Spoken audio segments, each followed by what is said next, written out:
Isyong Jomar at Joy, itinanggi at tinawanan lang ni Kuya Jomar. Yan po ang pag-uusapan natin sa video natin ngayon.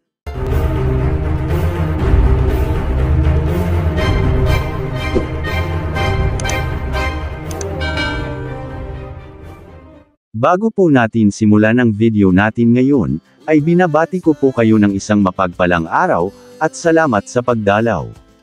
Shoutout po sa bumubuo ng Team Calling Up, at shoutout po sa tambalang Carla at Jomar Jomcar. Sa isang panayam nga kay Jomar, na kung saan nga ay naitanong sa binata, ang tungkol sa issue tungkol sa kanya at kay Joy, at agad namang pinabulaanan ito ni Kuya Jomar, at tinawanan lang niya ang issue na yun.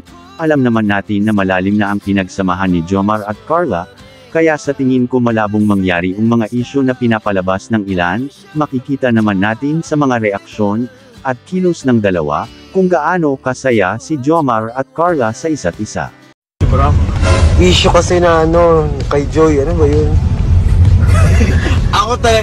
Ako bro, promise, sa totoo lang, natatawa lang ako. Kasi never kami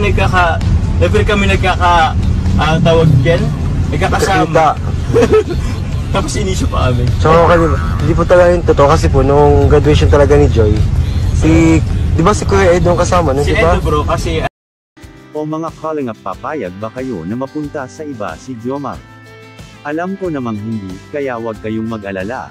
Alam naman natin na dititingin si Kuya Jomar sa iba maliban kay Carla. Ano pong masasabi nyo sa video po natin ngayon? Let me know your thoughts in the comment section below. At pag-usapan po natin yan sa susunod na video. Maraming salamat po.